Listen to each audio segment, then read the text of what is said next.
That's in place, thank you, Chairman. Okay. Thank you very much indeed. Good afternoon and a warm welcome to the Rural and Community Scrutiny Committee. My name is Councillor Ray Wootton, Chairman of this committee. Please be aware that although this meeting is taking place virtually, councillors will still be visible, so normal meeting standards and behaviour will apply. Please ensure that your microphone and camera is switched off when not speaking. If you wish to ask a question, please use the meeting chat function, which will be monitored by my Vice Chairman, Councillor Sarah Trotter.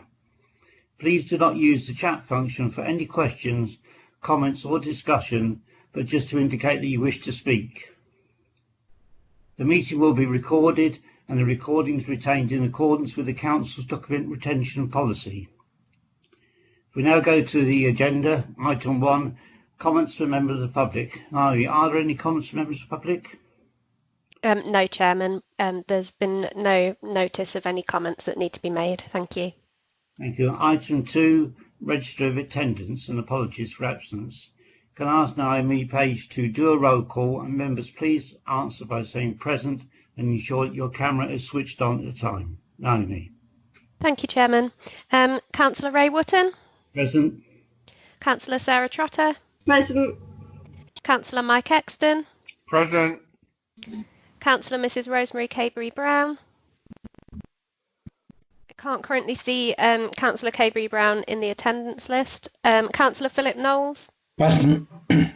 Councillor Amanda Wheeler. Present. And Councillor Linda Wootton.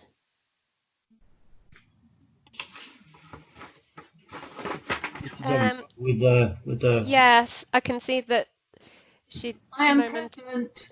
Thank you, Linda. Thank you. We move on to item 3. Before the main business, this item will be our yearly Crime and Disorder Committee meeting. And I'd like to welcome to this meeting Chief Inspector Phil Vickers from Lincolnshire Police and Inspector Gary Stewart, also from Lincolnshire Police. And joining us hopefully later on will be Maisie McMahon from the Safer Together team from the Lincolnshire Police and Commissioner for North and South Kesteven. Naomi, is Maisie here yet? Hello, yes I am. I can't see you, Maisie. Oh, there you are. Good afternoon, and thank you for coming to our meeting. Thank you for having me. Role is quite a new role from the Lincolnshire Police and Commissioner's Office. So over to you for introduction. Thank you very much.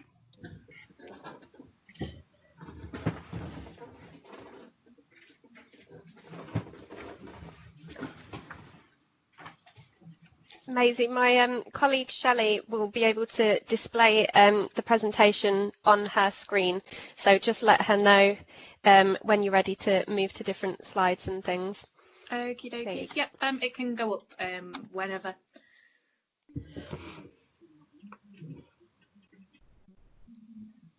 Sometimes there's a little bit of a delay before it shares. So right, no worries. Thank you and hello to everybody. Thank you for inviting me to the meeting today. So I'll give you a little bit of a brief. So the Safer Together team was put in place by the current Police and Crime Commissioner, Mark Jones. He basically went over to Humberside Police and Crime Commissioner, saw their community engagement team and decided that we would definitely benefit from one here in Lincolnshire. So the team compromises of 4 coordinators. So I'm the coordinator for NK and SK. And we also have a team lead as well. Which you'll be able to see on the second slide in a moment.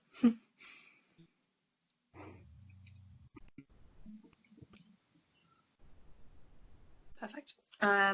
So on the next slide, I'll just give you a little bit of a brief about us. So what the team are looking to do is empower and involve communities working with you and partners to prevent and reduce harm. It's ensuring that you as communities are given the opportunity to participate to the fullest possible extent in the decisions that directly affect your lives. So as a team, we'll be actively engaging with you to better understand the issues, concerns and needs of the public and partners and stakeholders like at a more local level. So for the office, it's a bit about having somebody out on the ground in the different areas, getting to know everywhere and getting to know what the individual areas are in a problem, so we're not just doing a blanket approach across the whole county. So obviously we'll be recognising and respecting various cultures and diversity of our communities, as well as any other factors which will influence how members of the public will need to engage with us. So a little bit about that is every year we put out the annual Precept survey from the office, which talks about how much council tax, whether it should be raised to fund the force and policing. So for the past couple of years that's gone out. It's only gone out on an internet basis.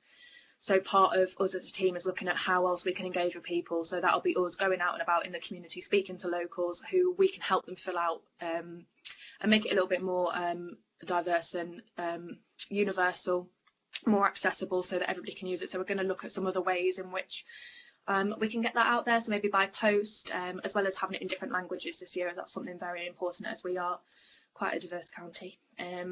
So we can also raise any issues directly to the office. Obviously I've got like a direct line in, and then our feedback also informs decisions. So that'll inform like the following years and what we're doing and that kind of thing. It is also about helping the force as well. So obviously the force is very stretched at the moment, specifically in the neighbourhood policing teams. So obviously PCSOs in some areas are very, very stretched, and it's about helping them. So obviously they can't attend every parish council meeting. My areas, there's over 130 parishes in my 2 areas, and obviously they can't be expected to go, but if there's something I can help with, it's about sharing initiatives and promotions as well. So if the police are doing some work on domestic abuse, and obviously the Office of Police and Crime funds the victim support, we can maybe link together. And it's about offloading some of that, doing a lot of social prescribing as well, to directing people to where's more useful rather than just ringing 999. So the police and crime plan for 2017 to 2021 is the Safer Together plan. There's 4 main objectives. So it's community safety and prevention in partnership. That's about working together to prevent crime, which is where our team comes in. Policing that works, so having effective policing.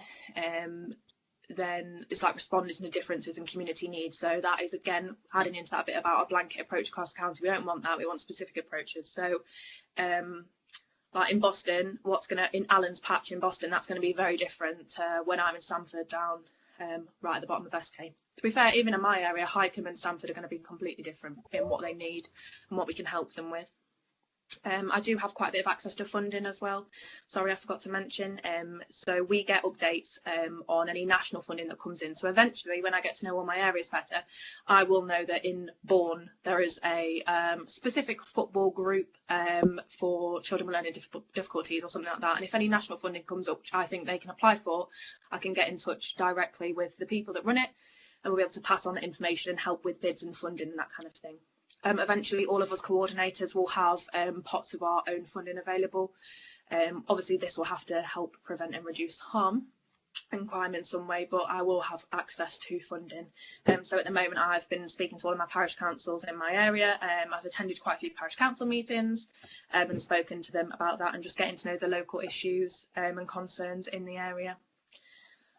So going back to the police and crime plan, one of the last 2 sections of it are listening, responsive and accountable. So it's like making sure the people in Lincolnshire have their say. So that's another reason for the team, making sure that people feel their voices are being heard.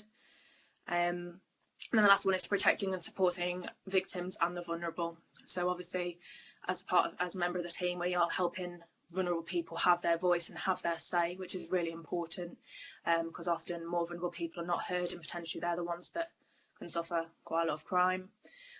It's making sure that the whole criminal justice system works for those that really need it, basically. Obviously at the moment, sorry, just to scroll back, at the moment we've been engaging with towns and parish councils as well as organisations that work in the area, and then I've been in touch with my local neighbourhood policing teams. I've spoken to Gary and Mark and also Phil, and then gone down at a little bit more of a local level. So that is a brief of the team and what our role is supposed to be, and what it's obviously it is going to evolve and change and develop. It has been pretty difficult starting a community engagement role in the middle of a pandemic where we can't go out and we can't engage with the community. So me starting my little cottage in Bardney is not going to help much with engaging in Stamford, but hopefully things are looking a bit more positive, that we might be able to get out and about and slowly back into a bit more of a normal sort of society, which will be very good because I can't wait to get out and meet people and engage properly. So I hope that's been a bit clear. Sorry, I was a little bit waffly. Thank you, Maisie. Tell me, who are you directly responsible to? Is it just the police commissioner, or is it the local neighbourhood team? No, so it is the team lead of the Safe Together team, and then like as part of the office, basically. So not the PCC themselves; it's the office, and I'll work in partnership with Lincolnshire Police. Right, thank you. I'm now going to open up to members of the committee. Sarah Trotter, do we have any requests to speak?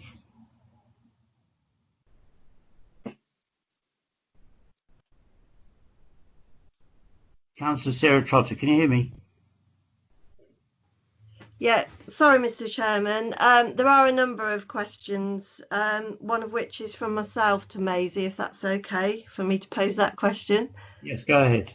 Good afternoon, Maisie. Thank you very much for attending this virtual meeting. As you've discussed, there are a lot of parish councils in Lincolnshire, and I've found that out even in my own ward. Would it be worthwhile to help sort of promote the work that you do, to liaise with the local district councillors who generally do attend the parish council meetings, and maybe give a presentation via yourselves as to what you actually do? Certainly the parish councils I deal with are quite savvy now with social media. The villagers have Facebook pages, obviously with limited, vetted entry. Is that something that you could consider? Yeah, definitely. That would be great. Obviously, I've been working at more of the local level at the parish councils, but yeah, I think the district councils would be very beneficial. Well, that'd be great. Thank you very much. Thank you, Mr. Chairman. I think we've got Councillor Linda Wootton first to speak. Thank you very much indeed, Sarah. Linda? Thank you, Chairman. Thank you for your presentation, Maisie. I don't know if it's my IT playing up, but I got the impression that you were going through slides, and I'm stuck on just meet the team. If it's a case that you do have slides, is it possible that we could have them, please? Thank you. Thank you, Chairman. Thank you very much indeed, Linda. Councillor Knowles, you have a question. Thank you. Yes, thank you. Thank you, Chairman. We welcome, I wish, first of all, Maisie every success in what she's trying to do, and thank her for her presentation. The commitment to local communication wouldn't sit well, I don't think, with the lot of people in Bourne. Our PCSOs in Bourne and the southeast of the county have gone from 15 to 4 in the space of 4 years. The police panel has been abandoned. The Neighbourhood Watch has lost its support completely now from Lincolnshire. The Links Alert has been abandoned, and we've been pushed onto just a normal social media site, which is not satisfactory. And the response during the summer to sort of misbehaviour in the centre of town, or near the centre of Bourne, where I live, was feeble at best. Now, I put this to Mark Jones yesterday, was it the day before? Is this just a way of trying to get somebody in place that will ostensibly try to replace police panels, Neighbourhood Watch, Links Alert and PCSOs in order to be seen to doing something, but it'll be from even more remote because, as you say yourself, you have a huge amount of area to cover, a couple of hundred parish councils and so on and so forth, and it's not feasible to communicate properly with all those places. Would you like to comment? Yeah, so obviously some of those decisions, like Neighbourhood Watch, Links Alert, were not decisions that the Office of Police and Crime made. They were forced decisions. There is a couple of meetings at the moment going on to do with Links Alert, as we have had some feedback from quite a few parishes across the county that they missed the Links Alert system. So what I've been put in place for is different things. It's about alleviating that pressure on the force, so using social prescribing. It's about making as engaging with the community as best as I possibly can in all of my areas to find out the issues and concerns in those areas, so then I can pass them on. So it's kind of been a bit of a middleman, really. So between the force, between the office, and between the community.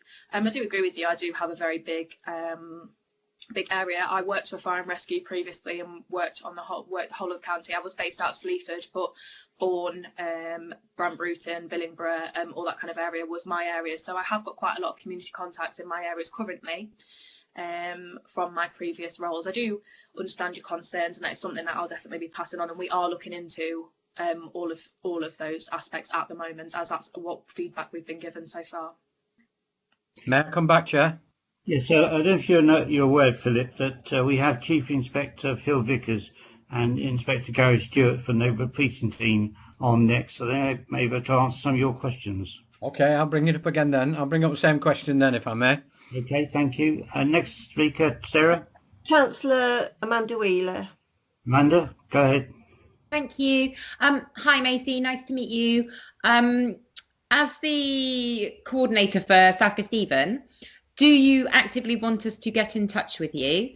And if so, I saw the only contact details I saw was your Twitter handle. Is that the way that you want us to get in touch with you, or is there an email address or phone number that you'd like us to have? So yes, I'd like to be in touch. If you get in touch with me, I'll get in touch with you. We are doing a newsletter which will go out quarterly. I'm just currently in the process of putting that together for our team, and we'll have one we're going to do it separately. So there'll be one for NK for me and one for SK. And then there's kind of like a whole county-wide one that we'll be doing. So I can send those out to you. If you've got anything that's happening and that you think may be beneficial for me to attend, you can send it to me. The presentation is not fully put together yet. A member of our team only started it on Monday, and I asked if I could briefly have it just for the sole purpose of today. So it's not done yet. So when the presentation is done, I'll be able to send that out. And no, I would not use Twitter as my where I want to go to, my email address, which I can send out. Can I have it now? Do you know it? Can I Yes. make a note? Yeah. So sorry, I will spell you my name if that's okay. So it's MAISIE dot MCMAHON at links LINCS .pnn.police.uk.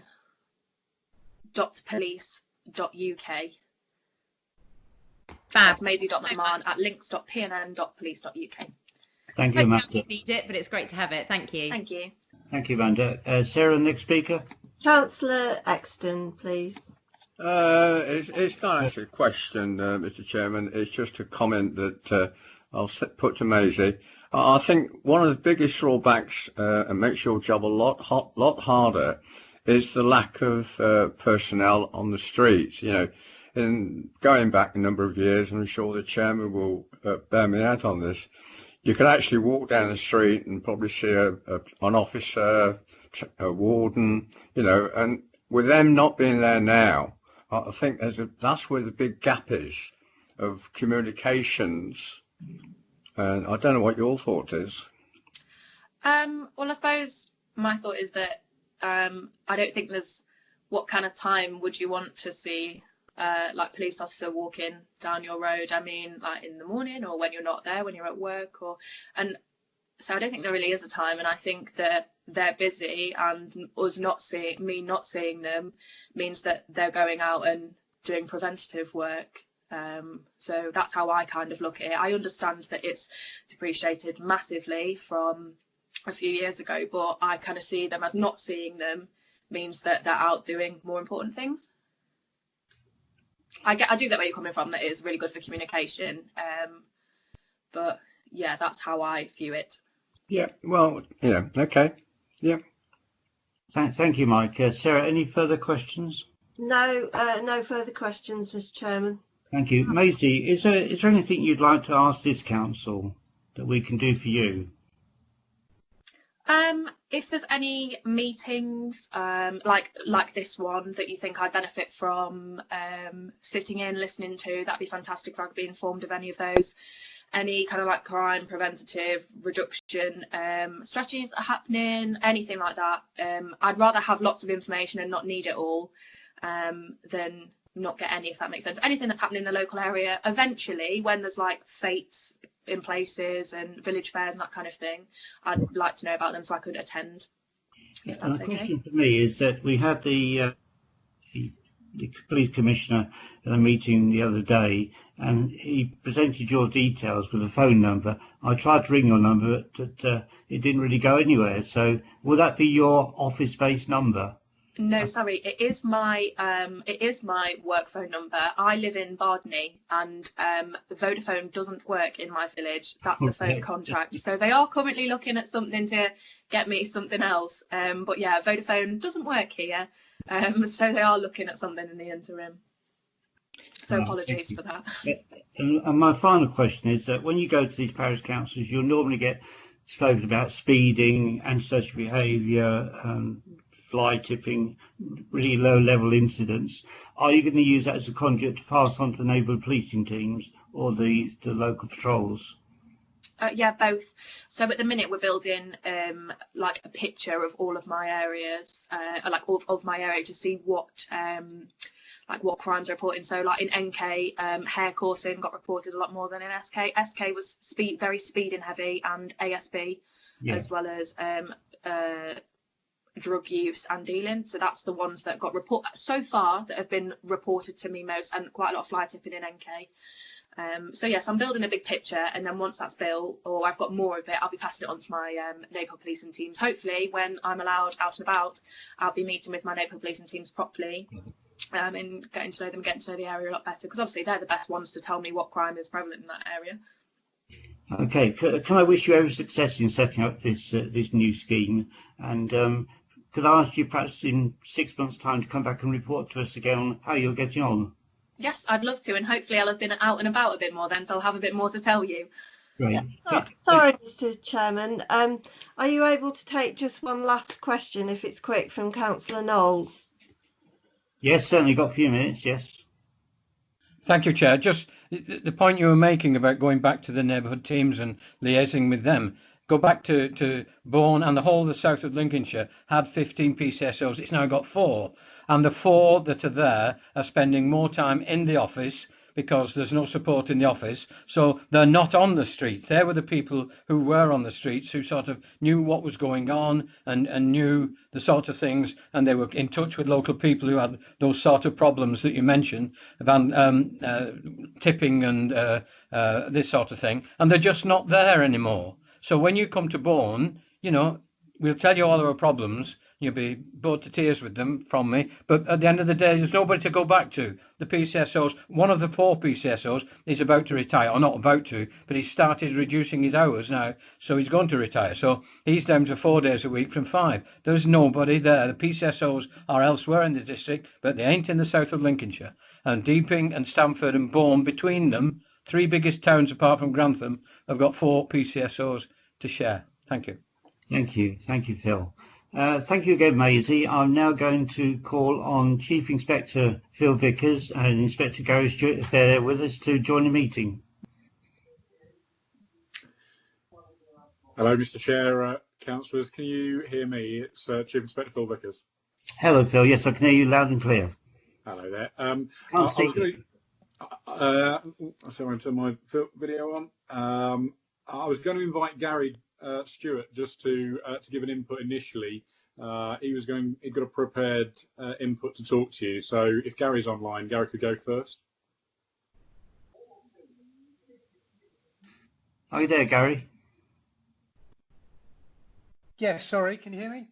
Yes, I can, yes, yeah. I mean, what this committee is looking for is how the coronavirus has impacted on neighbourhood policing and such in this area. Yes, so Mr. Chair, you very kindly sent me a little bit of an outline, so I will endeavour to stick within that outline and do a wee bit of a presentation, and then happy to take questions. I'm here to answer the easy questions, and Phil's here to answer the hard questions, just for information. So in respect of COVID-19 and the police powers, so police lead on enforcement in relation to breaches by individuals. Gary, could I ask you just to introduce yourself to the committee, because although I know what you do, some of our members may not do, and the same for Phil, please. Yeah, apologies. I'm getting carried away with my starring role. Thank you for that, Mr. Chairman. My name is Gary Stewart. I'm the Sector Inspector for South Stephen. That includes Grantham and Stamford, Bourne and Market Deeping. And I'm in charge of all the neighbourhood policing side of things and the correlation of things that happen to get them back to the centre. So generally I do that through my line manager, which is Chief Inspector Phil Vickers. Thank you. Mr. Chairman, we appear to have lost the Chief Inspector. It looks like he may have lost connection. Right, we'll carry on with Gary. Gary's got feet on the ground, so go ahead, Gary. Yes, thank you. Just to let you know, we had a rather long meeting before this and the communications were terrible. I'm actually now on my own phone because we can't get through on the works computers, and Phil Vickers is on his own phone as well. So we do have some comms issues. So apologies for that. But the reasons, if anybody drops out, that will be it. Mr. Chairman, I've just admitted him back into the meeting. So hopefully he should be able to hear and see us now. Good. Thank you very much indeed. Welcome back, Phil. Thank you. Go ahead, Gary. No, thank you. So basically, in respect of COVID-19 legislation enforcement, the police lead the enforcement in relation to breaches by the individuals, i.e. members of the public. Local authorities will lead on breaches by businesses, and that's up for SK to do. In respect of how we police, as you know, in this country, we police by consent, and therefore we employed the 4 E's to help us deal with the enforcement. So we have engage, which is initially we will talk to people, we will explain what the COVID breach is, we'll encourage them to comply with it, to go home, to disengage from whatever they're doing should it breach the COVID guidelines, and then latterly we will enforce, and we enforce through fixed penalty notices. I will go back and explain what we do with the 4 E's. So as I said, engage, approach persons to establish why they're there, explain what offences, if any, they are committing, encourage, they should be advised they are to desist, that's a good word, desist in their actions, and lastly enforce. So as a last resort, FPNs will be issued. It was originally envisaged that the public would respond to this approach, and initially they did, and in the main they still do. Of course, there is an argument that now the public should realise what is required of them, and perhaps we don't need to engage and explain. We should just go straight through it. But I think that's an issue for the government.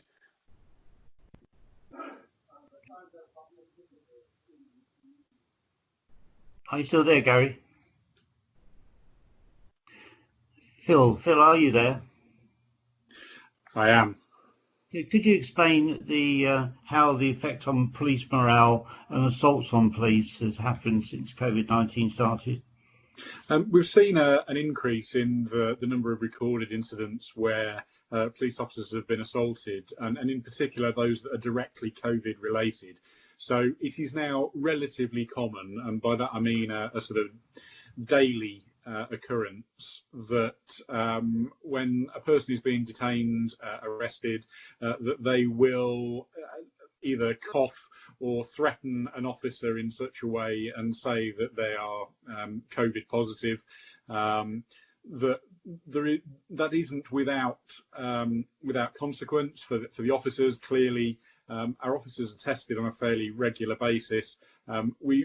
We have seen, partly as a result of the test and trace system, but partly as a result of positive COVID tests, a number of our officers have had to isolate from work. That presents us with some challenges. I have to say that in terms of morale, it's kind of a double-edged sword, really, because we've seen officers that have responded positively. You know, we're not jumping to enforcement as our preferred approach, but at the same time, frankly, some of the COVID regulations have given us some additional options to deal with situations where other regular policing powers wouldn't. So particularly where we've got travelling criminals, where we don't have a substantive offence that we're able to deal with at that time, the fact that they've travelled, that gives us another option under the COVID legislation, those regulations, to enforce on them there. So it's given us some opportunities. I say, in terms of officer assaults, they have increased, and that's typically the nature of what we're seeing. The Commissioner the other night was talking about how crime has actually reduced apart from drug use, and I think sexual offences as well. Are the drugs related incidents, are they cross-border county lines offences? Predominantly in Grantham, we do have a greater concentration of county lines related drugs offences. I should probably just put in context for all of those present a kind of a point that seems fairly obvious to myself as an enforcer, but may not be to the wider community, which is that drugs tend, and the vast majority of drugs offences that are recorded as a result of proactive police activity. So, and what I mean by that, and I really don't belittle this, but I'll give you an example. Where the force has introduced drugs targeting teams, so where we've got groups of officers who are specifically targeting drugs offences, then we end up with more drugs offences being recorded. If we take our eye off the ball, if we don't focus on drugs related offending, if we focus on other criminality, then we don't record so many drugs offences. It is as simple as that, because drugs offences tend to be recorded when a person is found in possession of those items. If we're not looking for those items, if we're not being proactive and going out there, then we don't find them. So it's a little bit of an anomaly, really, that, you know, I will say the Commissioner is absolutely correct that the benefit of us being able to be more proactive, being able to go out and to do kind of drugs enforcement work is absolutely worthwhile. But the consequence is that we record more offences. I hope that makes sense to you. It's similar to domestic violence, isn't it? The more you encourage more people to report them, so therefore the incidents go up. Yet you're actually detecting more, which is better for the victim and also for catching the offender as well. Yeah, absolutely. I mean, there are certainly parallels, yes. Councillor Philip Knowles was talking earlier on about neighbourhood policing teams. I hope you heard the question from him.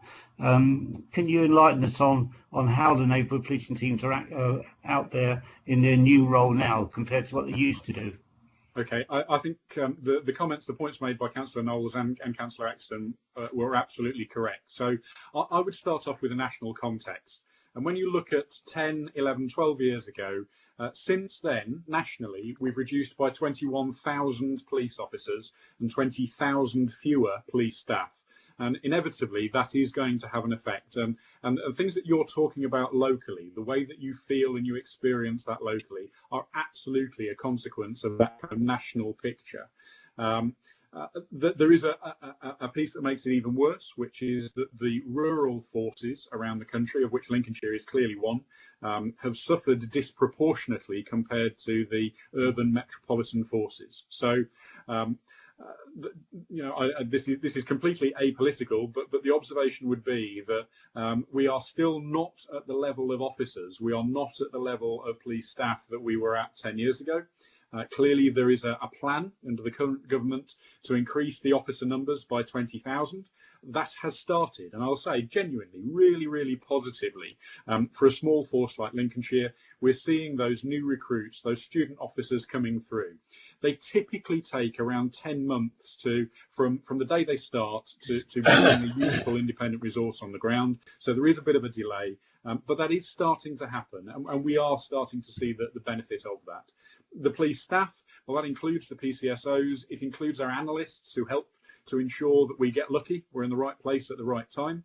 But absolutely, the things that you're talking about are felt the same across the county, and they're a common picture. And Chair, if I may, just one further point, and it would be Maisie and her team are absolutely a step in the right direction, and I think that we will benefit greatly from Maisie in particular, but from this as an approach. I'm going to make two observations for you though, and they are relevant to fantastic, idyllic little places like Bourne and all across South Kesteven. Consider that 40 miles to the west of you in Nottinghamshire, the local priorities for neighbourhoods there involve gun crime and robbery. when you look at the local priorities in South Kesteven, they're predominantly, and I will say relatively, low-level antisocial behaviour. I'm not belittling them by any stretch, but I will make the observation about the quality of life that we enjoy in this county. My second point is also really important, and Maisie is a key part to this, that we do get those priorities that are raised by local communities that are about low-level antisocial behaviour and speeding and the things that make people feel less safe in their community. My challenge back is that through Maisie and through the work that we do, we need local rural communities to understand the risks in the round, not just those that are most obvious. And so I went to the Bourne Town Council meeting. One of the challenges to them was, who do you think will be your next murder victim? Because we can say tragically and unfortunately with confidence that there is somebody lives within our area, within South Kesteven, who will be a murder victim in the next 12, 18 months. Nobody wants that to happen, but there are things that we can do by working together to make people who are at that level of risk safer. The same applies to vulnerable children and vulnerable adults. So whilst I absolutely understand why our rural communities want a greater level of visibility, we also focus on the highest level of harm. And sometimes you don't see the work that's done with victims of domestic abuse. Those are at a high level of risk, children and vulnerable adults. And those are the kind of difficult conversations that we do need to have with at parish, at town and at district level. So I think Maisie is a real big step in the right direction. Thank you very much indeed, Phil. I'm going to open up now to members of the committee first for questions. And Councillor Sarah Trotter has asked to ask the first question. Councillor Trotter. Yeah, actually, Councillor Exton did put his hand up first, but if it's okay, I'll go ahead. I don't know if Inspector Stewart's on the line still, but no problem to Chief Inspector Vickers. As a former operational police officer, especially towards the end of my service in 2017, the problem was very much so uploading, inputting an arrest file through to prosecution together with other paperwork. It seemed to be even more time consuming than before, and this certainly seemed to affect getting the boots on the ground. I just wanted you to comment, is this an issue with Lincolnshire Police? And if so, is there anything that can be done to improve this, to enable all officers to be more proactive, get away from the desk and be on the streets addressing calls, etc., without being tied up with paperwork, which I know has always been an issue, but hopefully in this modern day it should be more efficient. However, I question if it is. Thank you very much, and thank you for a great presentation, Chief Inspector. And I do agree, Lincolnshire is a great place to live, and in the big scale of things, a safe place to live. Thank you, Sarah. Chief Inspector. Okay, thank you. Very briefly, yes, that is a problem in Lincolnshire, but it's a national problem. There is a national electronic evidence case file project that's ongoing. And the person who made that comment or made that observation is absolutely right, that there are real challenges around the paperwork and preparing a file for prosecution. Gary Stewart and I have literally just come away from a meeting where we've been discussing with detective colleagues similar issues. And the observation for you I'd make of this, that little electronic device that we all carry around with us, the mobile phone, carries so much information about us and frankly so much evidence about suspects, about victims of crime. So it is not uncommon, and again I would say this as a certainly weekly and on occasion daily basis, for an expectation as part of a prosecution file that our investigators, our detectives will look at thousands, tens of thousands of pieces of data to identify whether it supports the prosecution case, whether it supports the case of the defence. And this is evidence that was never available before. And even if you think 10, 15 years ago, you know, this wasn't something that my father-in-law, who was a detective sergeant at Grantham, this was something that he never had to do. And it is now common for our officers to have to trawl through that kind of volume of electronic data. In fact, we talked about a file where there were if it was printed out, there would have been 1,700 pages of A4 sheets of data that the officer would have had to trawl through. So the challenge around investigation has changed. Is the process as slick as it could be? No, absolutely it's not, but it's a national issue, and it is getting better. It's slowly getting better, but the investigative challenge is just getting greater, frankly. Yeah, thank you. You know, and I do understand it. You'd have a day, take about an hour to arrest someone, and then you'd probably spend a lot of your shift, you know, doing the paperwork, and it just got worse. And I do think it has had an effect on officers leaving, certainly the more mature officers. And if there's anything that can be done to assist the police, then, you know, we'd all be eternally grateful. So thank you anyway. Thank you very much indeed, Sarah. Councillor Mike Exton. Thank you. Good afternoon, Gary. Good afternoon, Phil. We go back a long way, I believe. We do. My question is, with the big shift in type of crimes, the cyber crimes, scams, do Lincolnshire have a dedicated team to tackle this type of crime these days? Yes, we do. We have a cybercrime unit. I think that it's fair to say there's a national debate in policing about what the future will be for an effective response to cyber crime and cyber-enabled crime. When you look at just how easy it is for offenders who use the internet to seek out victims, and even at its basic level, to send out tens of thousands of phishing emails in the hope that someone would be taken in. So nationally, Action Fraud take the lead on identifying and prosecuting those kind of things. That is internationally based. You know, that the offenders are predominantly not in this country so far as Action Fraud are used. Locally, our cybercrime unit are focused on prevention. So advising businesses and individuals how you can prevent yourself from falling victim, but also in prosecution. And although they are Lincolnshire based, the truth is that the offenders are very, very rarely based in this county. The victims often are, and so the focus of that team is about providing the best service we can to victims and coordinating the investigation and the action that we take against offenders. Councillor, this is something that, frankly, policing are on the back foot. The way that cyber-enabled crime is evolving, it is evolving quicker than we can keep up. There are some basic principles, but the truth is that our victims are vulnerable, and again, we see that on a regular basis, and certainly in South East Devon. So it's a mixed picture. I think that's fair to say. Thank you. Thank you very much, Steve. Councillor Philip Knowles, did you wish to ask any additional questions on neighbourhood policing to Chief Inspector Phil Vickers? Yes, please. Thank you, Chairman. I'm glad he heard my comments before, so I'll not repeat them all. Yeah.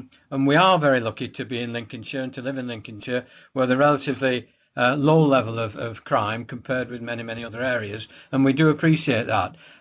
Some of the things that trouble local people, though, are those low-level type things, and it seems to me that those bodies and those organisations that seek to identify and tackle those low sorts of crime, those low-level crimes, are being taken away from the people of Bourne and people of elsewhere at the moment.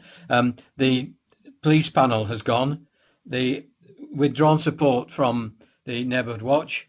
The Lincolnshire Alert has now gone, and we've gone to just a website, a social media site as a replacement, which is just not satisfactory. Hardly any of I was the coordinator for Neighbourhood Watch in the area, and hardly any of my former coordinators are happy with the new potentially information sheet that comes through a social media site. So all those sorts of things. And the other big thing was during the summer, a large number of people became disrespectful of the police because they were not able to respond to low-level anti-vandalism and bits of vandalism and so on and so forth, misbehaviour in the centre of the town, and that diminishes people's respect for the police. Nobody has more respect for the police than I, and many people, but people feel that they're not there when they're needed, and in any form. And that's the concern that I have, and I know I'm shared by lots of other people. Thanks. Thank you, Philip. Chief Inspector? Yeah, so very briefly, you're absolutely right. The number of PCSOs has pretty much halved from the peak that we'd seen in Lincolnshire.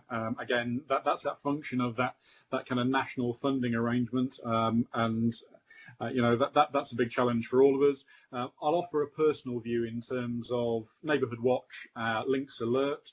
My personal view is we took a step too far and we got it wrong.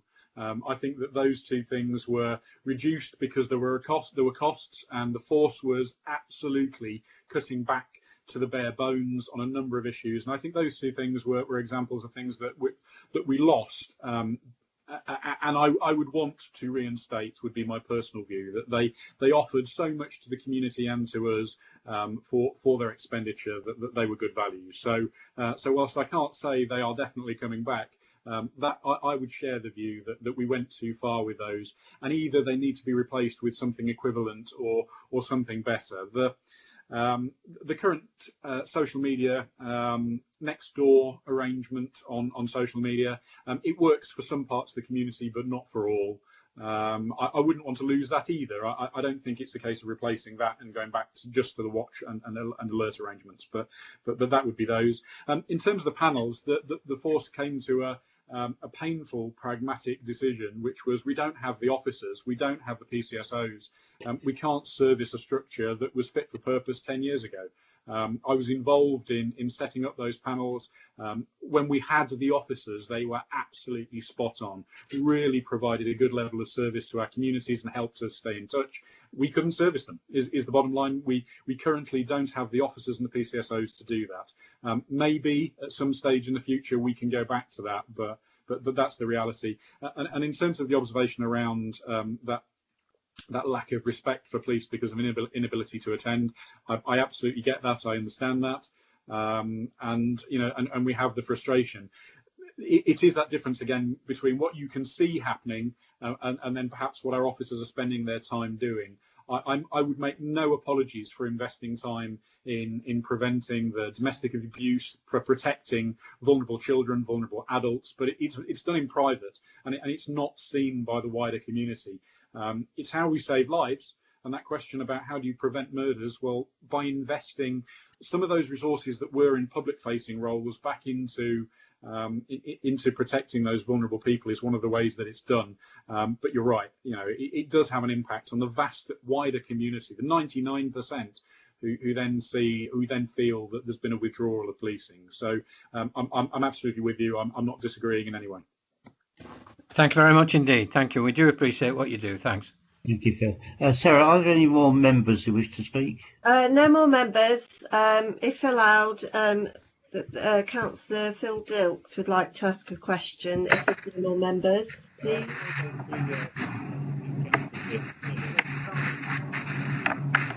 Chairman, there seems to be some issues with your sound. Are you having technical difficulties? I think the interference, Chairman, sorry, is coming from Councillor Phil Dilks. I'm not sure. Yes. Yeah, it is. To be. Councillor Dilks, could you try leaving and rejoining us, perhaps? Maybe that might solve the issue. If I go back to Phil Vickers. Phil, has the closure of Grantham Magistrates impacted on how you operate locally? Yes, it has, and it's been part of a wider criminal justice challenge. At a really basic level, and by all means this is not the worst of it, but at a really basic level, those local people who would otherwise have attended magistrates locally because they can are now travelling greater distances, or on occasion are not travelling. we've got a huge backlog within the criminal justice system at all levels. So at local magistrates, all the way through to Crown Court, and we're seeing trials that are being put off for 2 years hence. We have a real, I'm loath to call it a crisis, but we really have a big challenge within criminal justice that too many cases are now being backlogged and delayed, and the impact of the loss of a local magistrates court gets felt locally. So yes, it has had an impact, but it is part of that bigger picture. Right, thank you very much indeed. Are there any other non-members of the committee who wish to speak before I can come back to Phil Dilks?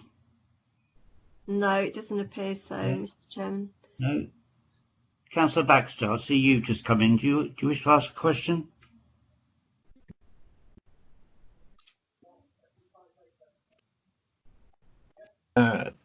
Sorry, Chair, I was looking for my microphone. I don't have any questions. I mean, I've got the same concerns about the policing issues as most people,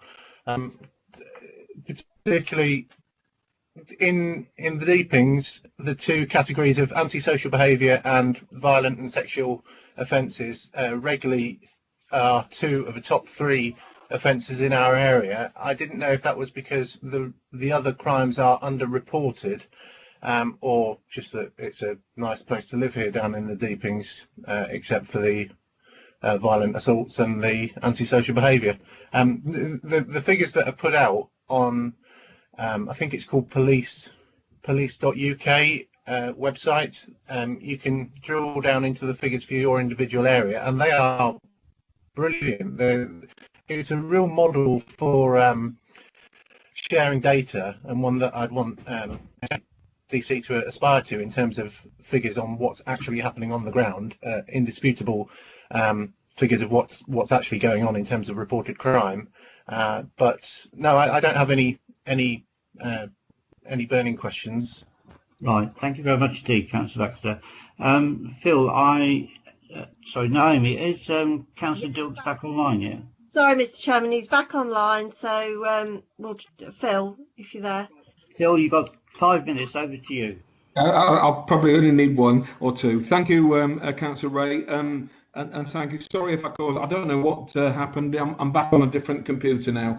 Thank you for the debate. I thought it was, very helpful and informed. Thank you for the Inspector and Chief Inspector for it. I think just when I was kind of losing it, I think the Chief Inspector was addressing the concerns that Councillor Knowles had raised about the reduction in PCSOs, and I think he said he basically valued them for good value for money. I certainly do, and I think most of us do, and I think they have been a step forward in the eyes and ears, on the ground, and providing the beat, if I can, the boots on the ground, if I can put it, as policing is changing to internet and the other aspects that police is changing, as it clearly is. But I do. Can you just confirm, is that right, that we've gone down in South Kesteven from 15 to 4 PCSOs, and we're going to go down to 3? Are we going to, what is the establishment going to be in the coming year? Is it going to be any higher than that? That's the first question. But particularly, I wanted to ask, just on, I wonder if Chief Inspector or the Inspector could say something.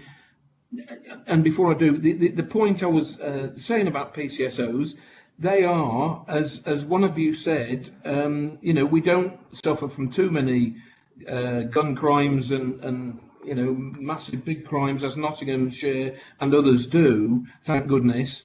But PCSOs, surely, that's the low level of crime that they are able to tackle. They are really invaluable in our kind of society. The other thing was perhaps turning to the more disturbing area of county lines.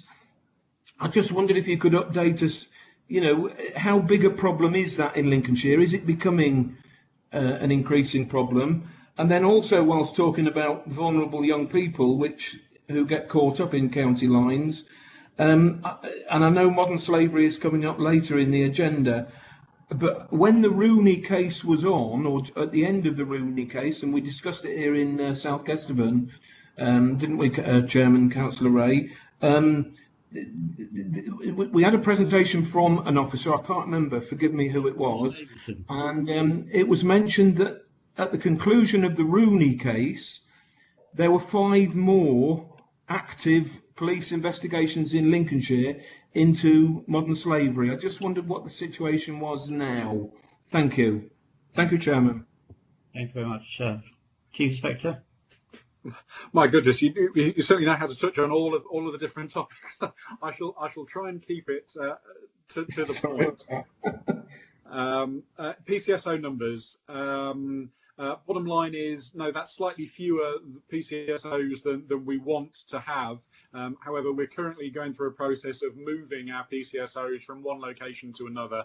Their terms of service aren't quite the same as police officers, so there's some employment issues around that. We've become a victim of our own success in terms of some utterly brilliant, and I will say utterly fantastic police community support officers who have moved on to become police officers. They are, every single one of them, fantastic assets to the force as police officers, but inevitably, you're absolutely right, a loss in terms of being the eyes and ears in the community. I probably just want to make one more point about PCSOs and Maisie McMahon in particular, which is that it's not so much about detecting or investigating antisocial behaviour. It's been about preventing, and that's where the PCSOs really provide their value. And I think Maisie's work will prove valuable too. Bringing the organisations together, recognising the opportunities to do things that will prevent antisocial behaviour, and whether you're preventing ASB or whether you're preventing crime, it's a far better investment than investigating it. So you are absolutely right. The numbers of PCSOs in the south of the county are woefully low. They will return, they will come back up again, but they will not be to the level that they had been historically. County lines, is it a problem? Yes, it is a problem. It's different, it's a complex picture. Grantham has a very different county lines issue compared to elsewhere in the county. So even comparing Grantham and the Deepings, for example, Deepings have significant influence of violent crime from the Peterborough area. I have been involved in the armed arrest of a number of violent armed criminals who've been involved in offences in Peterborough, but have been residing in Deeping and are linked into drug supply there. It is a very different picture to the county lines issues in Grantham. Grantham falls victim by its locality, so it is the gateway to the county by East Coast Main Line. We work very closely with British Transport Police to identify those vulnerable people who are coming into the county. And if I can give you a snapshot as to what that looks like, those might be 15, 16-year-old, typically boys, although not always, who come from not deprived backgrounds, not necessarily by any stretch, but certainly don't tend to have any criminal background, are not recognised for their previous criminality, who are sucked into the county lines arrangements where there is an opportunity to make money. And I advisedly and very carefully compare this to having a student summer job. It is quite clearly not that, but you can see people who are vulnerable because they need an income. They're starting their life as potentially as independent adults. They're certainly not children in many respects, although they are in the eyes of the law, and are brought in because of the money that they can be paid for transporting drugs and cash around. So county lines is an issue, and Grantham is quite different to the rest of the county because of that location. The slavery question. Absolutely fair. Yes, I think those other investigations that were ongoing have all now concluded. We are still dealing with the repercussions of the Rooney case.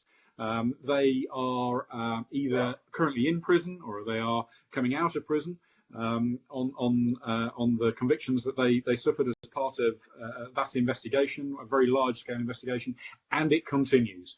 There are people who will use modern slavery, and we do see it in Lincolnshire. We do see vulnerable people who are subject to that kind of behaviour. So it's not gone away.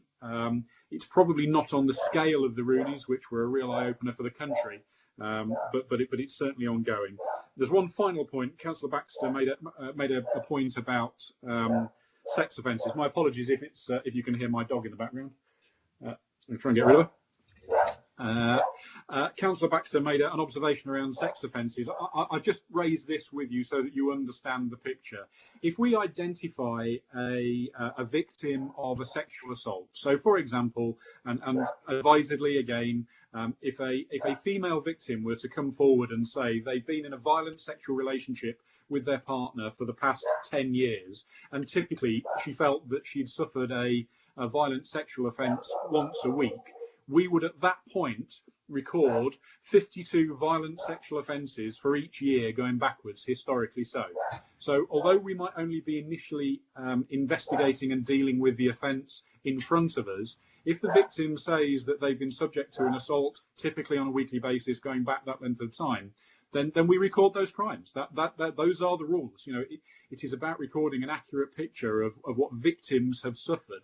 The consequence of that is one area in crime where you do tend to have a disproportionate volume of historic offences, and it can appear, particularly for the likes of the Deepings, a very safe area, that there's a disproportionately large number of sexual offences and violent offences, whereas in fact, and again I'm not minimising it, they're recorded in one go of non-recent violent offences, and it is most typically one victim, one offender over a long period of time. Thank you very much indeed, Chief Inspector. Members of the committee, we are now out of time, but are there any non-members who wish to haven't asked a question, who wish to ask a question before we move on? Councillor Jackie Smith's had her name down. Thank you. Councillor Jackie Smith. Yes, thank you very much, Ray. It's recently I've had quite a lot of older people, and I'm not saying my age, but my age plus,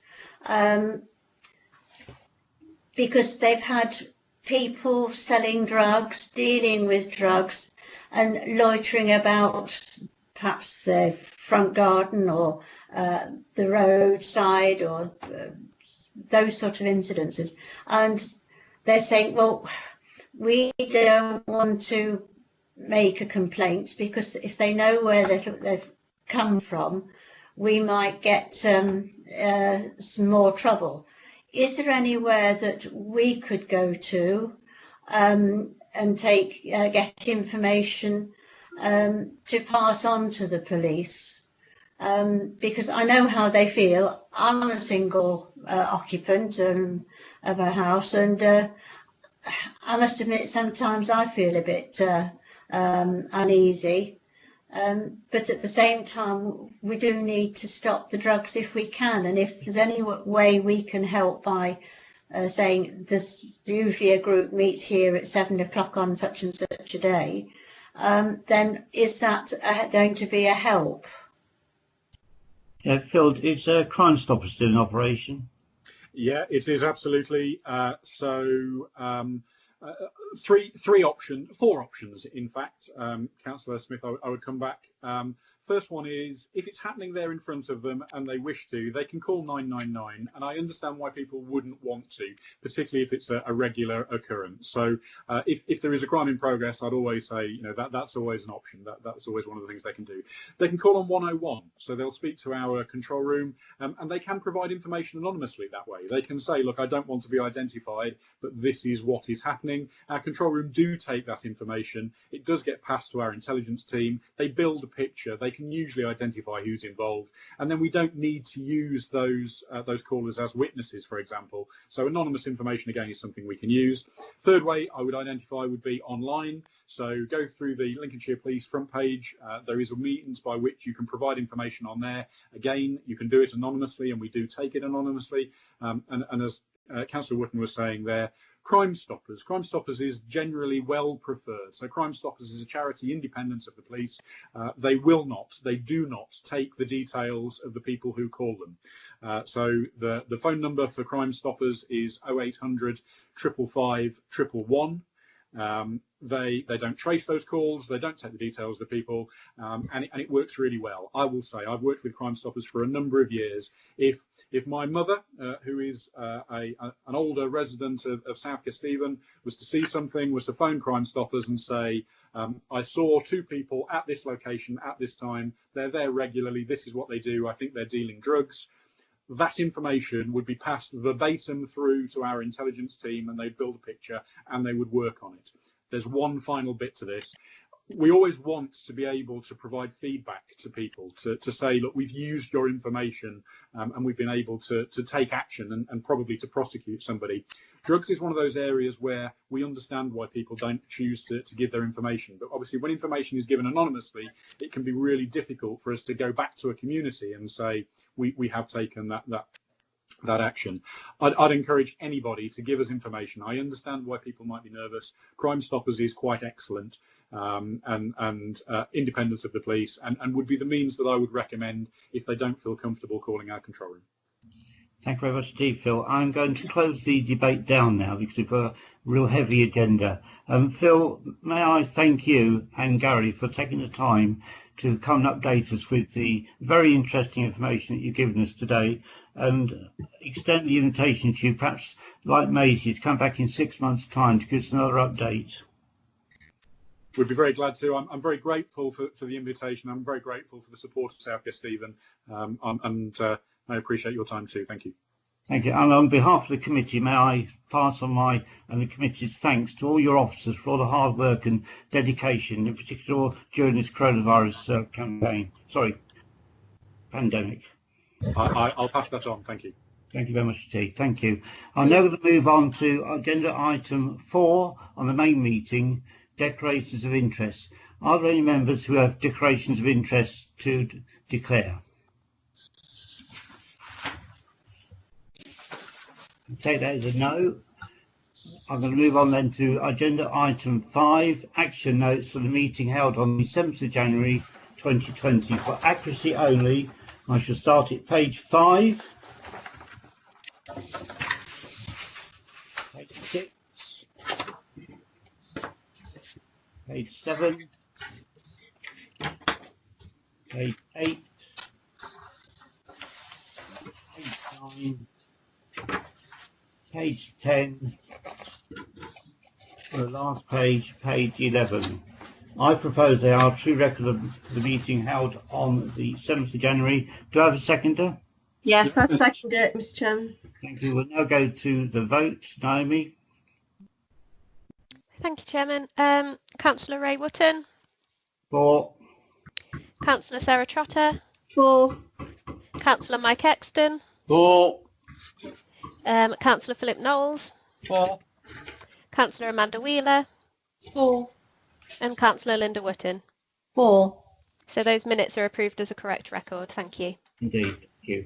Now moved on to agenda item 6, updates from previous meetings. If you look at page 13, you'll see there's 2 actions there. The first action states the meeting was going to be updated on the 11th of March. It's now going to be April. Apart from that, there are no other actions. Are there any comments from members of the committee? Next, I'll move on then to agenda item 7, verbal update from Cabinet members. Now, we've only got Councillor Robert Reid here today, but Ken Lyon will be doing an update on coronavirus 19. Ken, over to you. Thank you. So yeah, this is firstly apologies from Councillor Mason, who's unwell, and this update is on behalf of her.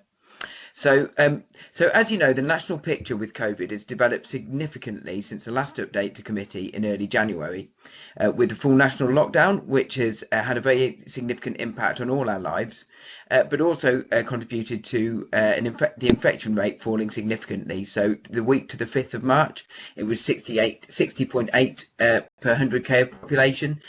By comparison, it was 618.1 in the week to the 9th of January. It's been helped by the incredible efforts of the vaccination programme, meaning there's been over 20 million vaccines distributed in England alone, and I think everyone is grateful to the work of the NHS and other public services in making this possible.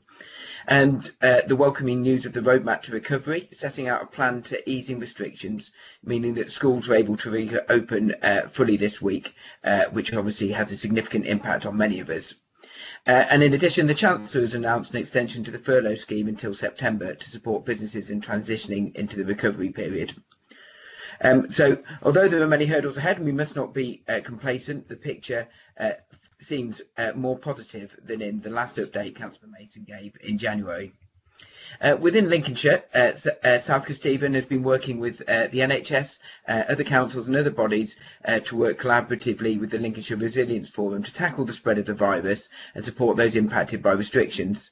But despite this, there has obviously been so a number of tragic instances. So on Monday, as of Monday, there had been 38,483 confirmed cases of COVID-19 in Lincolnshire, and sadly, very sadly, the death there had been 1,555 deaths related to COVID in the county. And in South Kesteven, that is 6,924 cases since the 3rd of March 2020, and sadly 263 deaths. Just for information, the latest positive rate per 100k of population in South Kesteven over a 7-day period is 56.9. I'm sure, just moving on to vaccinations, I'm sure most of us have been amazed by the speed and efficiency of the vaccination programme and by the many people that are taking part in making that happen in the NHS and elsewhere. In South Kesteven, the two main vaccination centres are in the Mears Leisure Centre and Stamford St Mary's GP practice.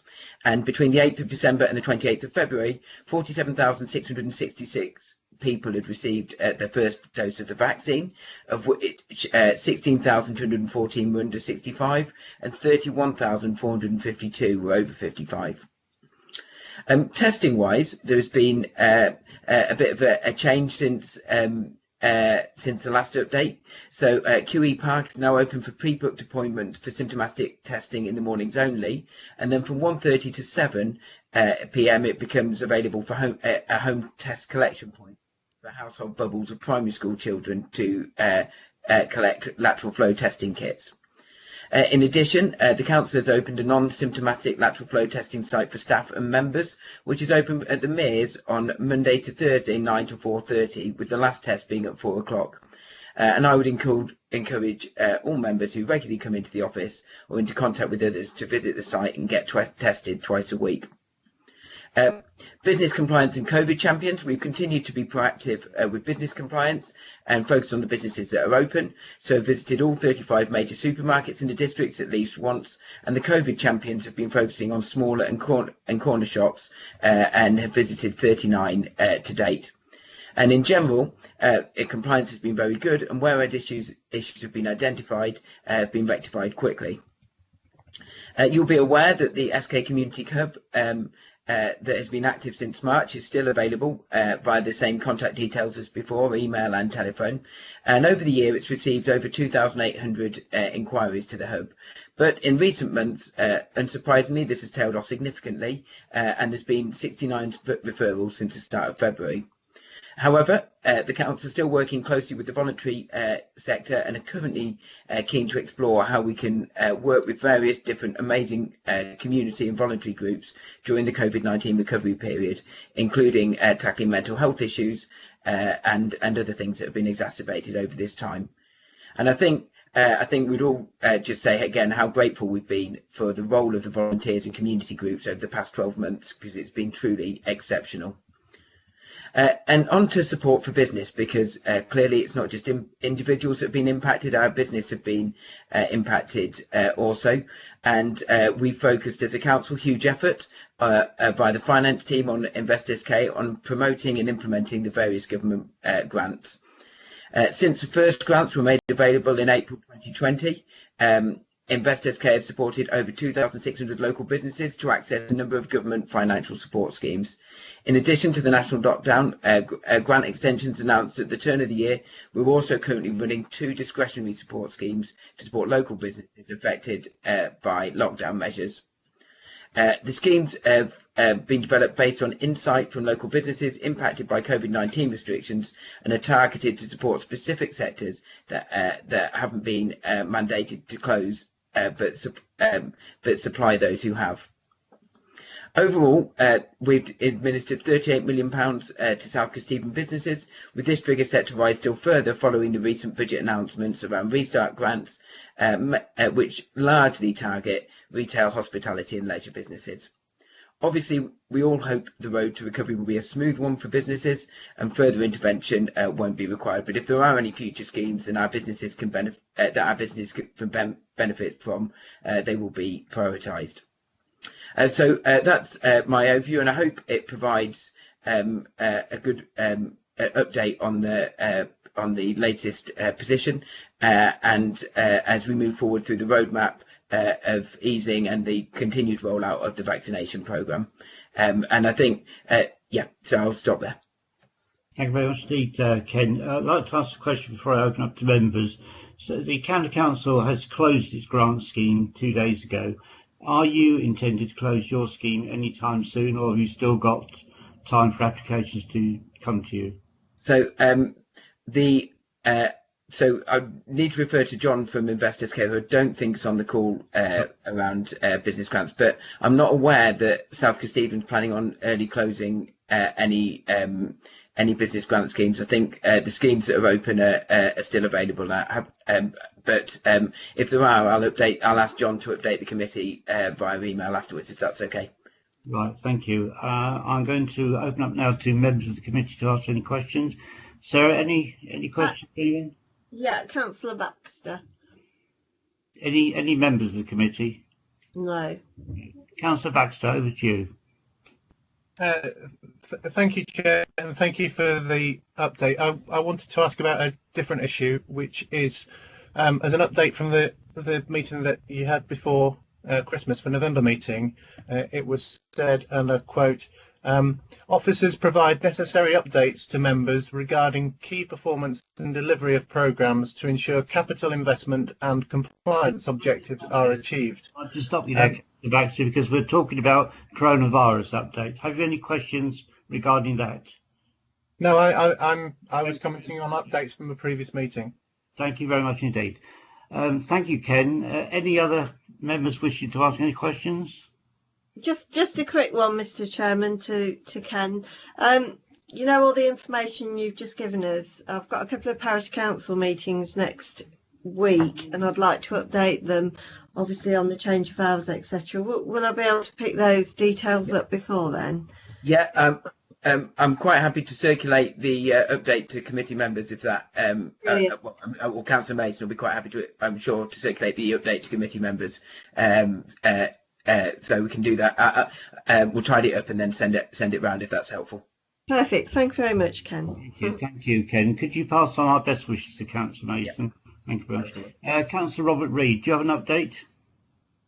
Yes, thank you, Chairman. I do have an update for you. Can you can see me, can you now? Yeah. Yes, yeah. Good afternoon. It's good to be with you all. Just before doing so, as a point of accuracy, on page 9, Chairman, second paragraph, where we talk about the residents working group, it doesn't read really accurately. The final sentence, one person in each of the deepings is correct. Stamford is correct, Bourne is missed out, and there's 2 for Grantham, so perhaps that could be updated.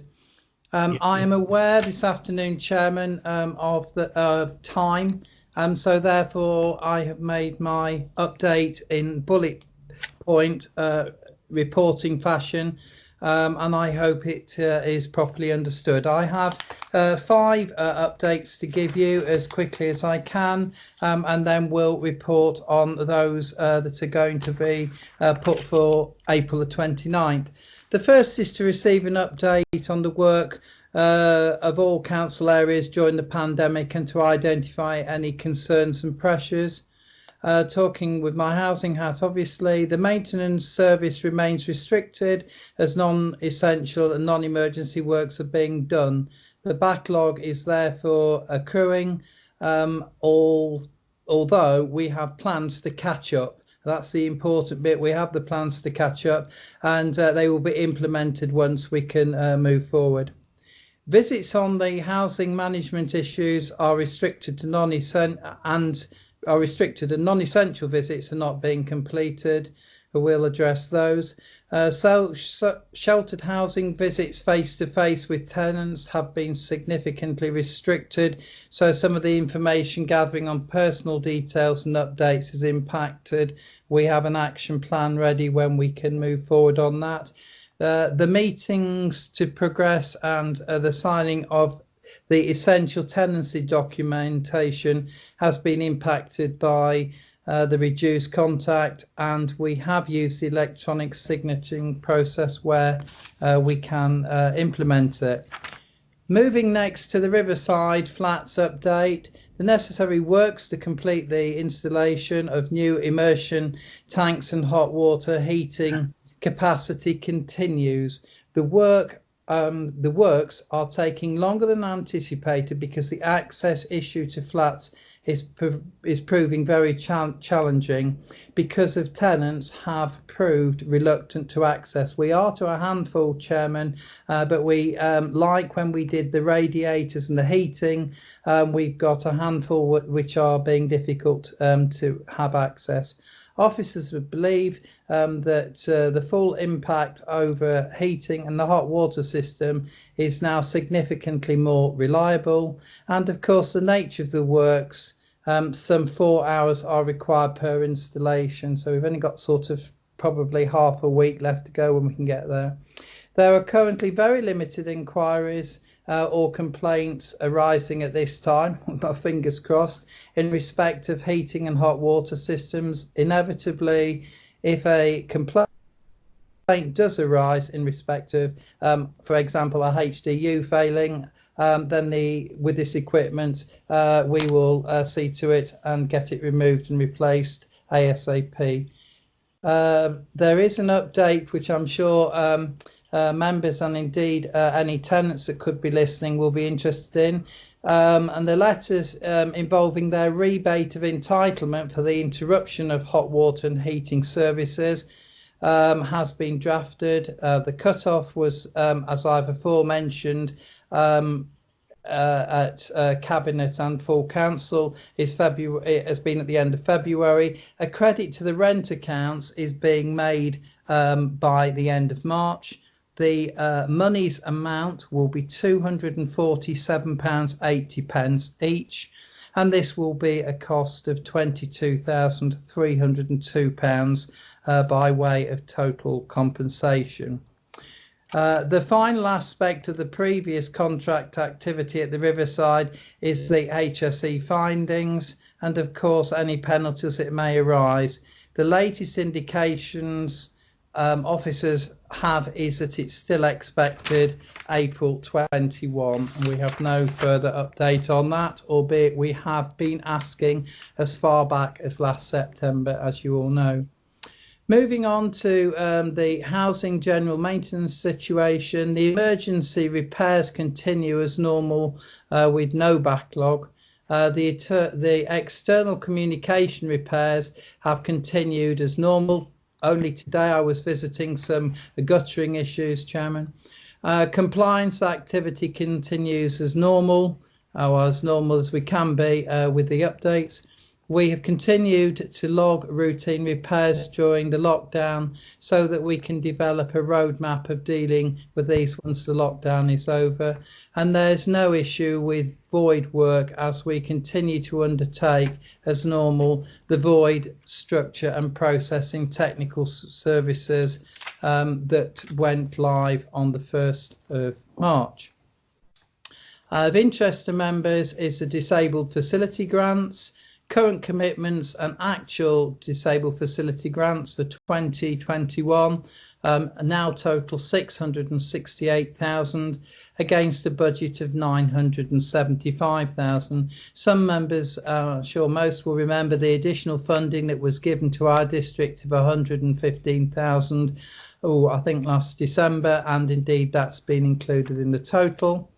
To date, we have 90 adaptations that have been completed this financial year. They include 28 stair lifts, 28 level access showers, 25 ramps, 1 garage conversion, 5 wash and dry toilet facilities, and 13 other adaptations, some of which have got more than one construction within their grant.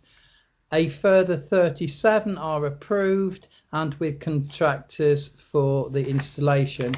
Members will remember from the budget or council committee, we are likely to be carrying forward a underspend of somewhere in the region of £230,000, which we will be able to do, and we will expedite all applications as quickly as we possibly can.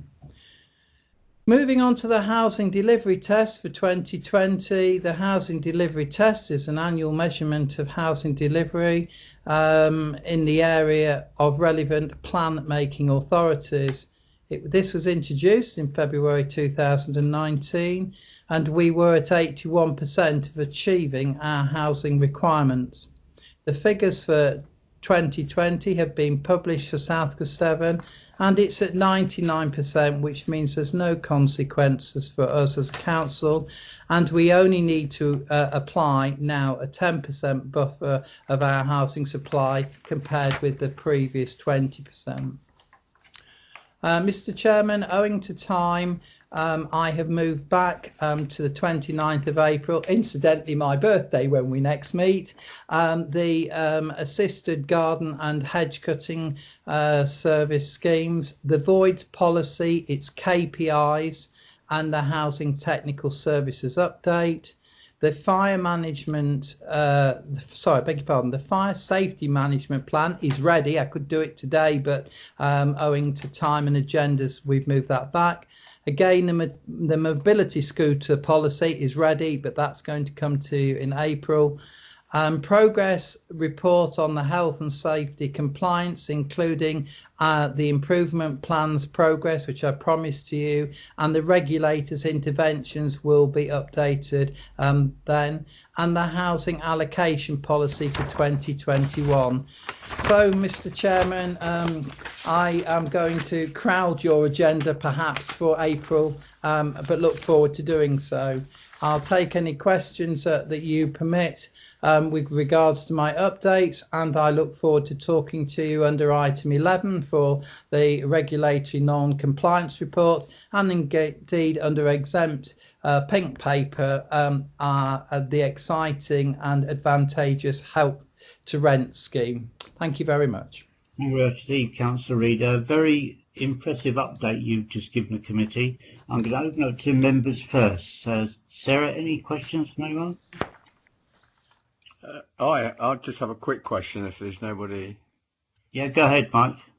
Yeah, I was amazed, Robert, that the tenants in the flats are reluctant to let the workmen in. Is there any sole reason for this, or is it just, I don't know, I fail to, surely it will improve their life if the tradesmen were allowed in. I'm finding it a little bit difficult to the reasoning. Yeah, I understand, and I'm sure lots of us do. It seems to be the same situation as I mentioned about the heating, and that we've got sort of just a handful left, which words sort of escape me really. If they haven't got a proper hot water heating system, or there's some danger that theirs will fail, you'd think they'd accept the upgrade. We have tried various visits, we have tried extra letters, we have tried sometimes out of hours, but we are struggling to get the consent of these people. The compensation we've closed the time limit on, they will get that when like the others, because it's commensurate to all tenants in the Riverside, and we are just continuing. It's very hard with COVID to actually make any further intervention, but we're there to finish it when we are permitted by our tenants. Thank you. Thank you, Robert. Thank you very much indeed, Mike. Linda, you're next. Thank you, Chairman. I don't really have a question for Robert, but I'd like to pay tribute to Robert as our executive, our cabinet member for housing, Chris, Paul and Helen and all the team.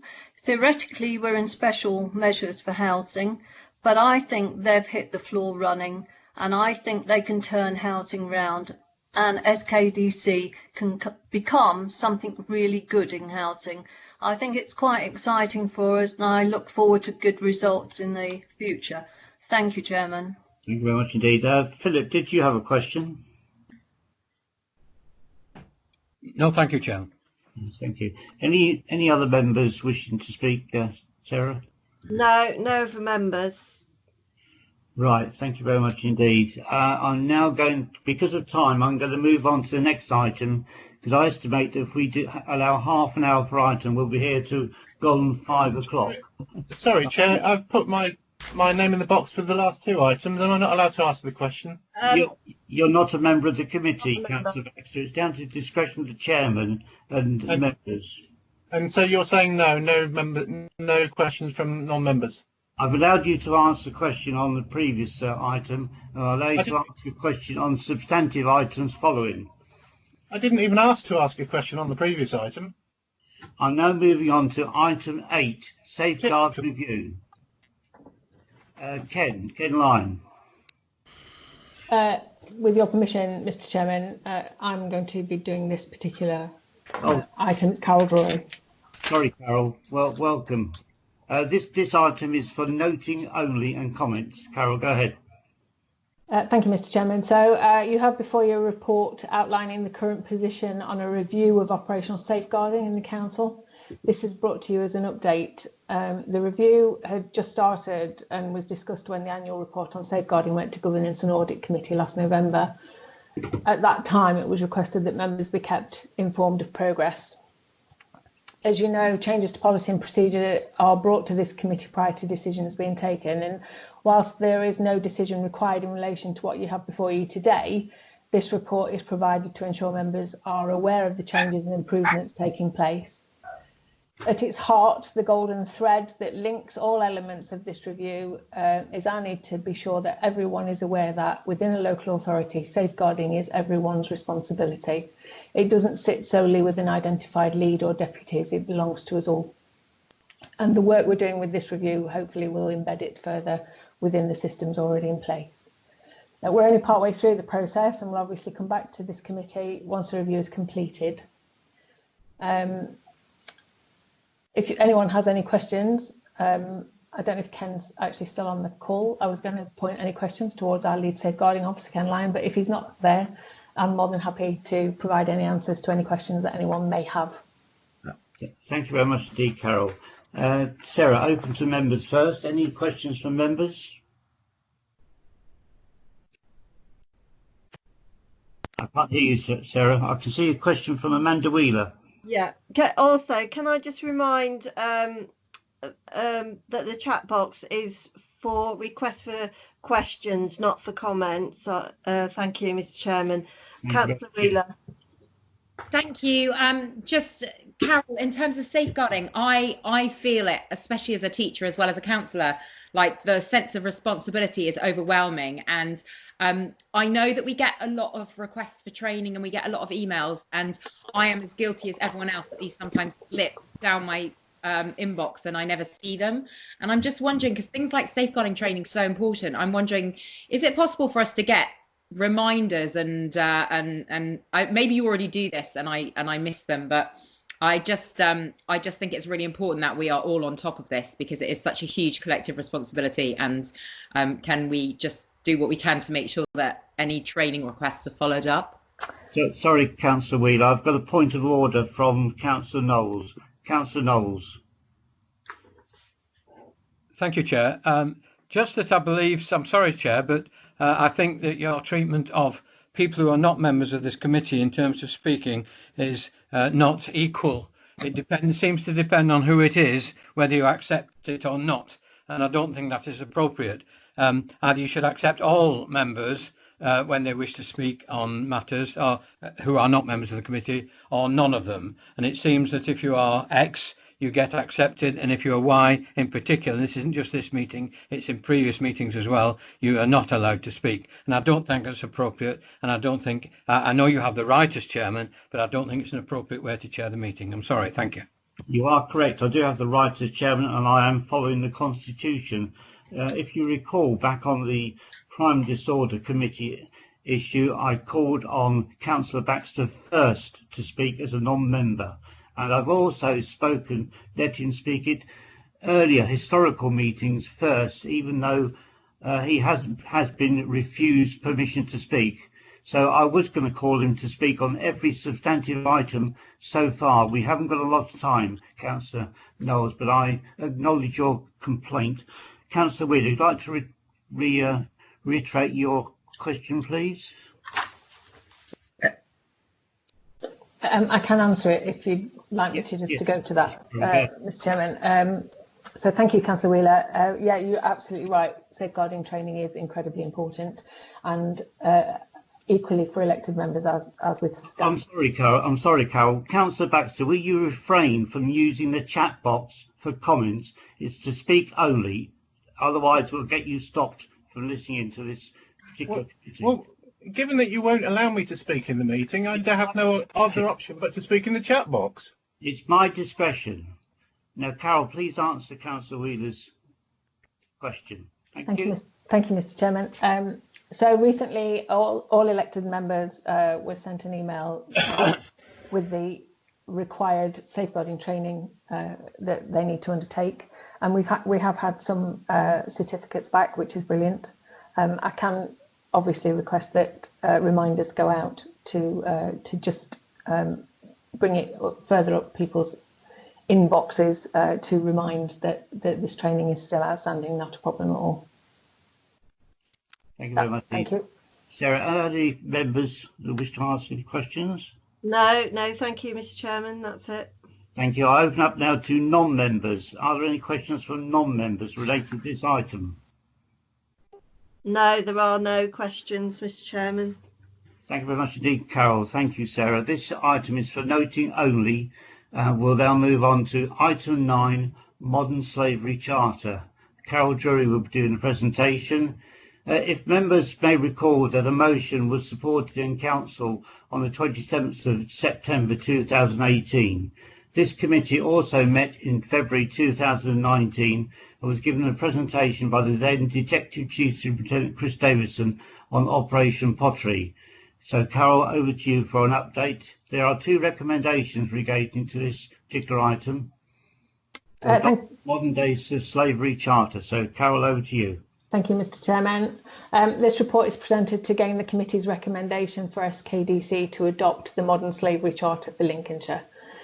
This committee, as the chairman has just said, has had more than one presentation relating to modern slavery over its history, and many of you will be aware that Lincolnshire had one of the largest modern slavery and human trafficking cases in the country.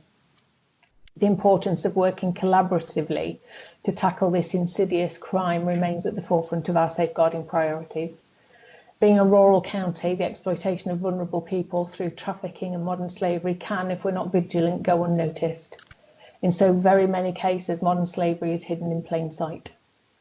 It is vital that we have staff and elected members trained to recognise the signs of modern slavery, and that we all know how to get it reported to safeguarding and through to the national referral mechanism. In terms of responsibility, modern slavery would sit across both safeguarding and equalities, and we continue to work with others to keep people safe from harm and free from exploitation and discrimination. To provide you with a background to the Charter, in January of this year, the Safer Lincolnshire Partnership launched its Modern Slavery Charter, and those involved in the partnership were asked to sign up to the Charter by adopting it into their own agencies. The Charter has 7 commitments, which you can find at Appendix A, page 29 of your agenda pack. At Appendix B, which is page 31 of your agenda pack, you'll see these listed again, and alongside each of them is the Council's response timeline and where responsibility has been placed to ensure that we deliver against those commitments. You'll see from this table we're generally delivering against all of these commitments already. Some are ongoing, Some have specific timelines, such as reporting on the implementation of the Charter. We'll do that through our annual report on safeguarding, which goes to Governance and Audit Committee, and as part of our Equalities Annual Position Statement, which is published in September following consultation with this committee. There is some work to do around our website and the information that's available to people, but that too is in hand. As always, I would welcome questions from the committee and would be grateful for any comments. Thank you very much indeed, Carol. Sarah, are there any members who wish to ask questions? No, not at this time. Can I call on Councillor Phil Dilks, who proposed the motion back in September 2018? Do you wish to add anything, Councillor Dilks?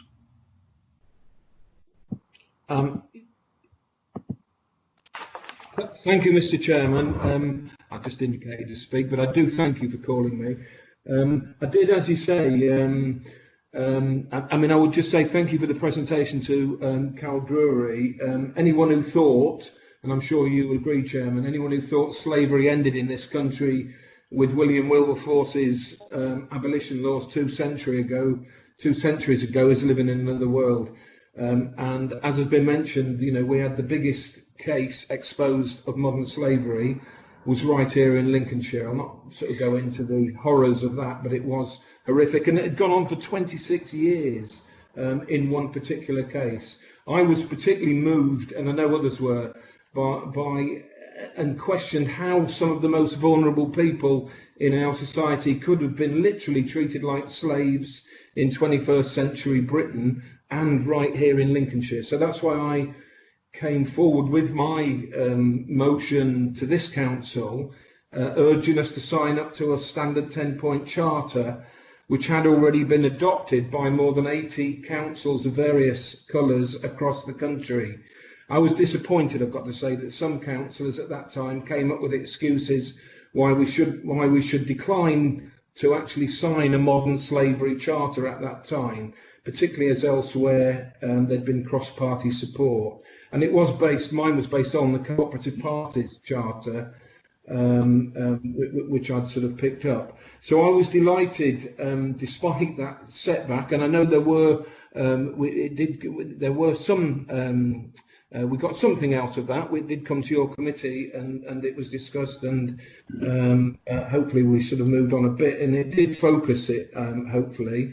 But I was delighted in January this year, moving on, that the Safer Lincolnshire Partnership has now adopted a modern slavery charter, substantially based on the 10-point plan, which this council previously declined to sign up to. But now we're being asked, I think all councils across the county are being asked to sign up to that, and I welcome that. And I would urge us and all councillors, whatever political party and none, not to miss what is an opportunity to at least move a step forward. The irony is not lost on me, but I do welcome, as I keep saying, or at least the hope that there is a realisation that a charter may actually be a good idea. But of course, it's only a piece of paper, and what's needed is, and what is here in the proposal today, is an action plan behind it to help tackle the scourge of modern slavery, which sadly needs to be a priority for every council, every councillor, and every decent citizen. And as has been said, local councils hand out contracts worth billions of pounds every year, and as elected councillors, we've got a responsibility, and I'm sure you agree, to protect our residents and make sure that the work generated is not associated with modern slavery and the world of misery, crime and violence that it is part of. I'll stop there, Chairman, but I would say thank you. I really welcome the Cabinet member bringing this at this stage, and I hope, and I would just ask, are we, is this a sort of a first step? Is it just coming to your committee for discussion and then going to full council, Councillor Ray? I think it is, Carol, is that correct? Yeah. No, it's going to the Cabinet member. Cabinet, for that's right. Go to Cabinet first, yes. Yeah. Oh, it'll go to Cabinet and then presumably to Council for ratification. Is that about right? I hope so. Is that correct, Carol? It doesn't need to go to council unless you specifically want it to. It can be done by non-key decision through the cabinet member. I would welcome if you know there is I would welcome it just the cabinet member making that decision. Yeah. One final thing, if you wouldn't mind, Councillor Ray, is it a quick one? Final point. If you look at the web pages of most big companies, you'll notice that they put a link to their modern slavery statement on the front page. I have asked for this to happen numerous occasions and been promised it would, but I do note that it still has not happened. So can I ask again that we do that, please? I remember, Councillor Dilks, you actually raising that point at the committee meeting. So, Carol, is that something you could look at, please? It will be part of the web update that I talked about is in progress, Mr. Chairman, so we can just certainly take that forward, yeah.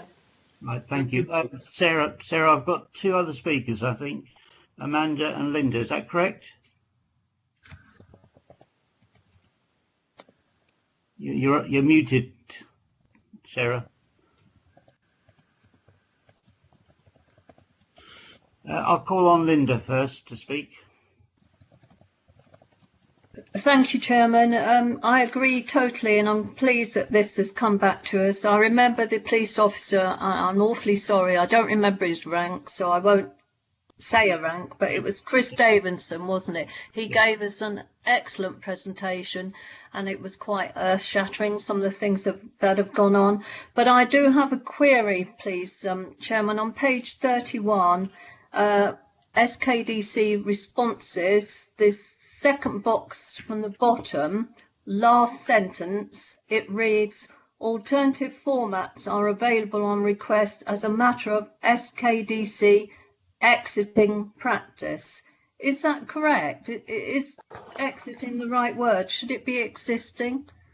It should be existing. Thank you for pointing that out. We'll change that before it goes anywhere else. Thank you. Okay, thank you, Carol. Thank you, Chairman. Thank you.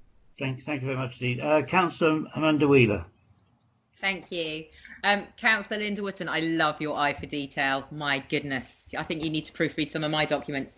I didn't know the background to this, so I didn't realise that it was Phil Dilks who originally brought this. I think it was before my time, but I think it's excellent and I'm fully supportive. I just wanted to say that, like, with all these things, you need to know where to go if you have a concern. So if we're putting something on the website, rather than it just being our statement, will it also include a link to a hotline or an email address or a website where people can click and actually report their concerns? Because people need access to that information instantly if they're going to actually do anything. And I would really like to have that information myself. Can I come back on that one, Mr. Chairman, please? Reports on modern slavery can only be made by certain agencies, Councillor. So whilst there will be information, it will be information about which agencies to talk to in order to report, rather than for the general public to report directly themselves. Can I know? Do you have an agency that I can make a note of so that yes, us, SKDC as the local authority. You again, Carol. Yeah. Everything comes down to you. No, it's not me. It's the local authority. It's who? The local authority is the reporting agency. So it would go through our safeguarding processes. So any identified safeguarding officer could put this through for you. And that's not you? I'm one of. Okay, that's good. Just you. That's it. No, Thanks. I am one of 3. The best. Please stop.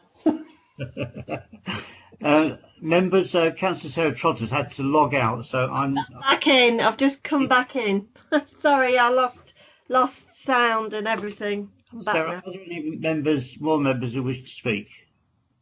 My chat box has gone blank, so I'm blank. I should open up now to non-members. Any non-members who wish to speak on modern day slavery charter?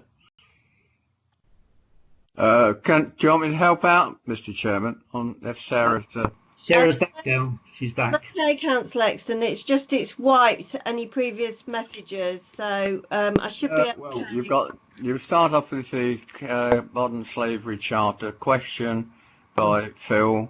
Yeah. Then a question by Linda. Mm-hmm. Then Amanda. It's just your logo and. Yeah. Thank you. That should be okay now. Thank you, Councillor Exton. Thank you very much indeed, members. Can I now refer you to the bottom of page 25? There are two recommendations. The first recommendation is that the Rural and Communities Overview and Scrutiny Committee is asked to note the content of the report and comment on the appended charter and related actions proposed.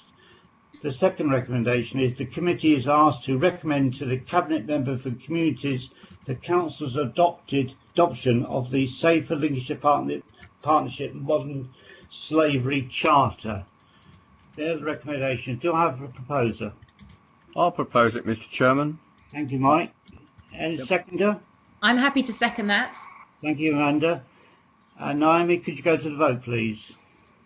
Yes, Mr. Chairman, do you want a formal roll call vote, or would you prefer to? Yeah, okay, that's fine. Councillor Ray Wootton? For. Councillor Sarah Trotter? For.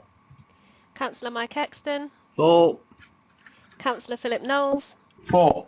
Councillor Amanda Wheeler? For. And Councillor Linda Wootton? For. So those recommendations have been agreed. Thank you, Chairman. Thank you, Naomi, and thank you very much indeed, Carol, for your report. We'll now move on to item 10, which I think you're doing again, Carol. No, it's Ken Lyon that's doing the final, Mr. Chairman.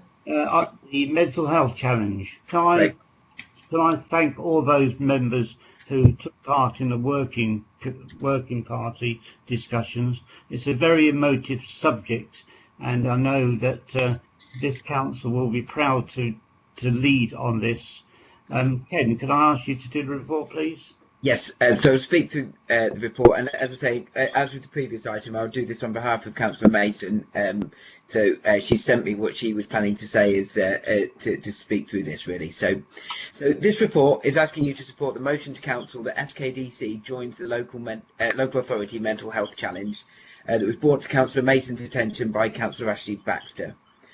We know Lincolnshire has a well-established framework for addressing mental health challenges, overseen by the Multi-Agency Health and Wellbeing Board, which includes representatives from the County Council, health organisations, the police, and includes a representative from district councils. Therefore, it is important that SKDC as a district council plays its part. As a provider of universal services such as leisure, housing and waste, with a high number of touch points with residents and as a major employer in the area, there is an opportunity for the council to contribute positively in promoting positive mental health and well-being in the district. You are aware that at a previous meeting of the Rural Overview and Communities Overview and Scrutiny Committee, you asked me to lead a cross-party workshop to help develop SKDC's response. It was agreed to form a working party which consists of many people in this meeting, actually, Councillors Trotter, Baxter, Dilks and Wheeler, and subsequently Councillor Mason asked Councillor Woolley to contribute due to her expertise in this area and her role on the Health and Wellbeing Board. The first task of the working group was to establish whether to propose to the Council that SKDC signs up to the Local Authority Mental Health Challenge. Following feedback, we have developed the attached proposed motion that reflects the position in the district and the relationships with Lincolnshire County Council and health professionals. The working party has nominated Councillor Mason, as member champion, and the lead officer will be Deputy Chief Executive Alan Robinson when he joins us on the 1st of April. There will be other officers supporting, including me, Carol Drury and Emma Sharp, alongside Elaine Pepper from an HR perspective. The proposed motion to council sets out the SKDC approach with regards to fitting into the Lincolnshire picture, decision making, policy setting and service delivery, working with neighbourhoods, community groups and residents, and of course supporting staff and members. We have started to work closely with community groups that provide mental health and wellbeing services in the district, so we can get an understanding of what facilities are available from a community's point of view. And in particular, we've been very grateful for the input from Dr. Dan Petrie, who is the clinical lead for health in Lincolnshire and the founder of the Mindspace charity in Stamford. We've also been in contact with Don't Lose Hope charity in Bourne, along with Beehive, who are based in Grantham, as some examples of really positive work. If this motion is adopted by the council, it is intended that the areas listed point 1.9 will form the focus of the mental health working group, alongside a focus on identifying the training and support needs to equip officers and members in playing their part in supporting mental well-being.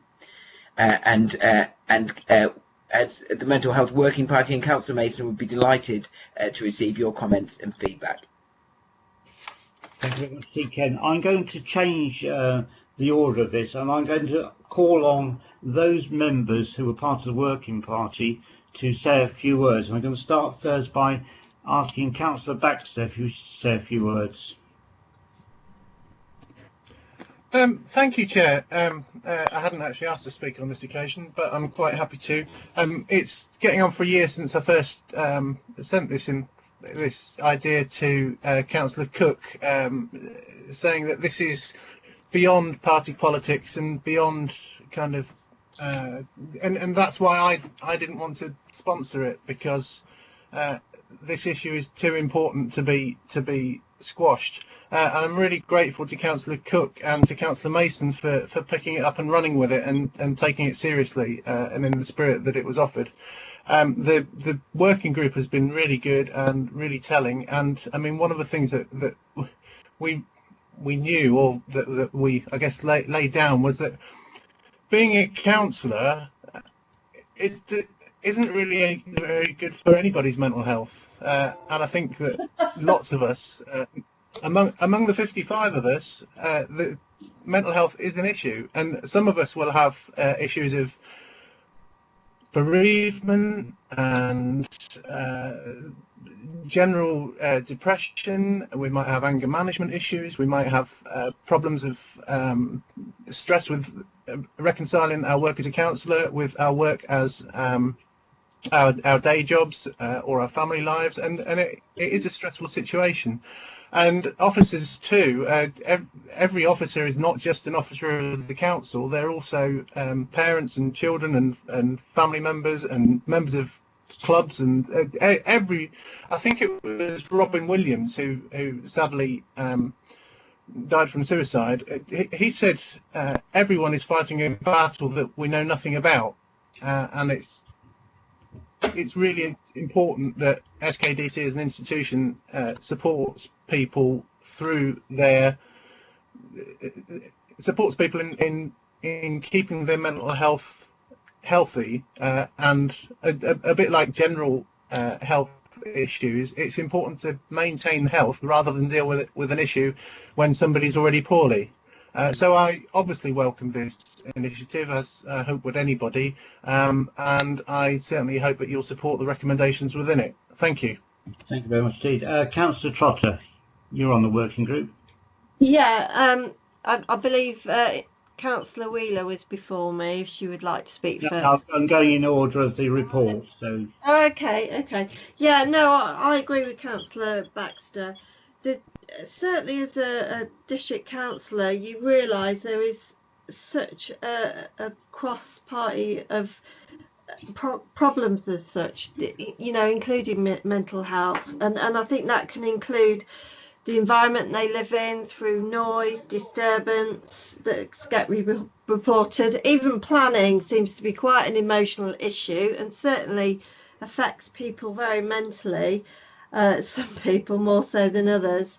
And in particular, we had a personal issue with bereavement brought up at a parish council meeting this week. So all the time you're dealing with it, and obviously there are lots of residents out in South Kesteven who've got their own issues, be them huge to them or quite small, just need someone to talk to. It's brilliant that we're taking this on board, and the cross-party working group was so refreshing and so nice to be a part of. So thank you, Mr. Chairman. Thank you very much indeed. Councillor Phil Dilks. You're very kind, Chairman. Thank you. I wasn't going to speak, but I welcome that opportunity. I support what Ashley and Sarah have said. Look, so many people are struggling, and the pandemic has sort of helped focus us, hasn't it? But once we're out of the pandemic, I think we all recognise there's going to be a tsunami of mental health problems in the coming period that society is going to have to deal with. And so I welcome this. I welcome the cross-party working on it in helping to remove the stigma that goes with mental health issues and the growing acceptance, I hope, in our society that it's okay not to be okay. I'll stop there and say thank you, Mr. Chairman. Thank you very much indeed. And finally, Councillor Amanda Wheeler. Thank you. I've just been nodding in agreement with everything that everyone else has said. So really thank you, first of all, to Councillor Baxter for bringing it to the council's attention, and then to Councillor Mason for running with it, and the dream team of Ken and Carol and the rest of you, because you are great officers and I'm really excited that I'm going to be part of it. So thank you. Last year, this last year with the pandemic has really shown how important it is for a community to rally together and work together. And like Councillor Dilks has just said, as we come out of this, it's going to be mental health that is going to be the huge knock-on effect that we're going to be dealing with. It's great that we've already got these excellent charities and leaders such as Dr. Dan Petrie. So we already are in a really good place, and I think that us as a group, as a working group, and the council as a whole has got a huge part to play. And also, you know, we are all dealing with our own issues, so being there to help each other is just really a lovely thing. So I'm really glad to be part of it. My school offers mindfulness every Thursday afternoon at 3:30, so I'm looking at the clock and sadly thinking I'm not going to make it today, but it's really good, and I think we should all do our bit to raise our mental health and work together. So thank you. Yeah, thank you, Amanda. Before I move on to other speakers, since I last spoke about mental health issues at the first working group, I mean, I've dealt with two additional people on my ward who have got serious mental health issues. So it is an issue that does affect us, and we do need to train, and we do need to know where to go and what to do. So thank you for that, all of you. I've got Councillor Linda Wotton who wishes to speak. Thank you, Chairman. I agree with all my colleagues' excellent pieces that they've just said. And I'm really pleased that Councillor Annie Mason withdrew her first motion and listened to the members' concerns and fears, because that came up with the working group, and they must be really congratulated with the results that they've come up from that working group. And it's like Ashley says, it's definitely not political. Mental health can affect one or all of us and affects us in all different ways. And I think this is a great piece of work, and everyone should be congratulated. And I think Councillor Annie Mason would have been a great champion for us as the mental health person. And just for Amanda, bless her, I'll go on at 3.2, option 2 on page 37. It says not support the motion that Skdc joins the local authority. I think we've got two that's in there. Thank you, Chairman. Thanks, Councillor Wotton. I'll amend that. And I must admit that Councillor Wheeler had already picked up an issue with my grammar before the report got published. So I'm glad to have been double teamed on it. Thank you. Thank you very much indeed. Sarah, any more speakers? No, just to let you know that Councillor Knowles went out the meeting for 5 minutes. He's not asked for a question, but I didn't know if he just, wanted a quick resume of what he'd missed. Right, okay. What I propose to do is read the recommendations out, and I would like a proposer and seconder from the working group for this particular item. So if you think about that whilst I'll read the recommendations out. So recommendation number 1 is notes the contents and supports the motion attached in Appendix A that South Kesteven District Council join the local authority mental health challenge and the proposed appointment of a member champion for mental health. Number 2, notes the progress and the proposed areas for work of the member/officer mental health working party. Recommendation 3 is notes the alignment with other key strategic strategies and documents such as the Lincolnshire Health and Wellbeing Strategy and the Joint Strategic Needs Assessments, and other public, private and voluntary sector organisations, include the National Health Service and Lincolnshire County Council. And lastly, 4, request feedback from the Mental Health Working Party every 6 months. Do I have a proposer? I'm happy Go on, Amanda. I'm happy to propose it or second it if Councillor Trotter wants to propose. It's proposed by Amanda and seconded by Sarah. That's fine. Yep, good. Thank you. Can we go to the vote, Naomi? Thank you, Chairman. Councillor Ray Wootton. 4. Councillor Sarah Trotter. 4. Councillor Mike Exton. 4. Councillor Philip Knowles. He's left the meeting. Ah, okay, thank you. Oh, thank you. he's there. Councillor Amanda Wheeler. 4. And Councillor Linda Wootton. 4. Okay, those recommendations are agreed. Thank you. And thank you once again to all those on the working party, and thanks for your hard work, and look forward to moving forward. And thank you, Ken, for your presentation. Now, members, we've been now sitting for 2 hours. Do you wish a 10-15 minute break or continue for another hour? Break? Yes. So I'm going to break now. It's now 3:05. I'm going to break for 10 minutes. So we'll meet back again at 3:20. Yes, 3:15. Thanks very much indeed.